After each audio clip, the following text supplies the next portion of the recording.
È possibile copiare i telecomandi dell'antifurto? Di questo parliamo nel video di oggi. Ciao, sono Davide Marcomini e da 30 anni faccio l'installatore di sistemi di sicurezza.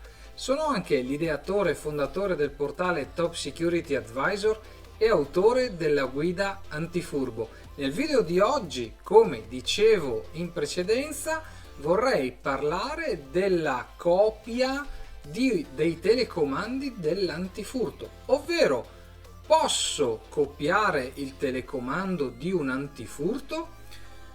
Qualche giorno fa mi chiama un cliente che vuole banalmente, a suo modo di dire, copiare un telecomando, ovvero ho rotto il telecomando, uno dei telecomandi non funziona più, mi serve una copia, mi basta una copia, vengo da te e mi fai un paio di copie del telecomando. Chiariamo subito un aspetto.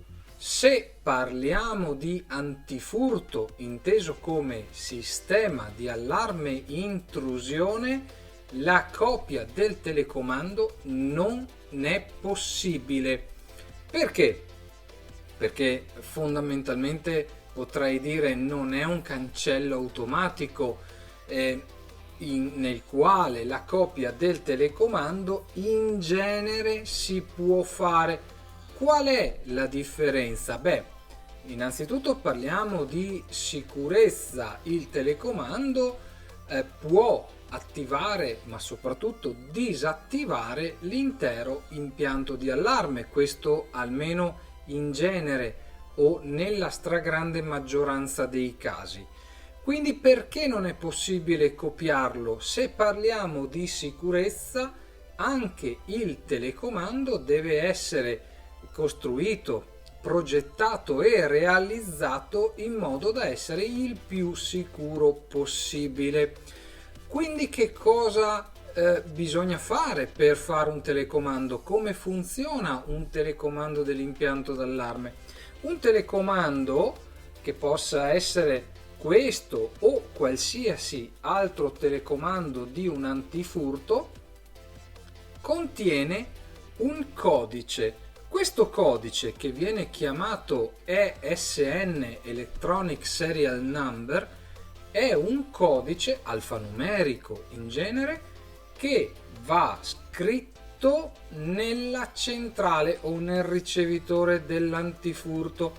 Che cosa vuol dire? Vuol dire che io prendo il telecomando, può essere scritto dentro, può venire letto direttamente tramite la pressione di un tasto, ma comunque il codice, che è un codice impresso nel telecomando, nella sua progettazione, lui impancia a quel codice all'interno del telecomando.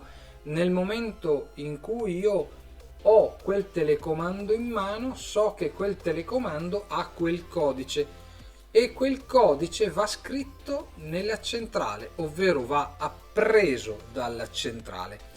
Solo dopo aver appreso quel codice, quel telecomando inizierà a funzionare nel mio impianto di allarme. Ma allora perché non lo posso copiare? Faccio un telecomando con lo stesso codice? No, non si può fare perché la centrale mi dirà codice già presente. Questo in linea del tutto generale, ovviamente. Poi ogni sistema avrà il proprio modo di funzionamento, ma in linea del tutto teorica funziona questo: un codice non può essere duplicato all'interno di una centrale.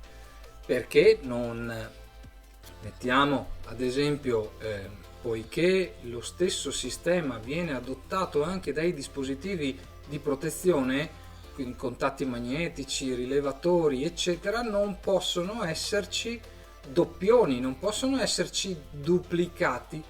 La stessa cosa vale per i telecomandi. Questo per fortuna avviene proprio per preservare la sicurezza di quell'impianto, per aumentare la sicurezza di quell'impianto e proteggere la sicurezza di quel cliente o di quel telecomando nello specifico. Spero di averti dato un buono spunto di riflessione parlando di clonatura, copiatura dei telecomandi. Se non l'hai ancora fatto, iscriviti al canale, spunta la campanella per non perderti gli aggiornamenti che andrò a pubblicare in futuro. Noi ci vediamo in un prossimo video. Ciao!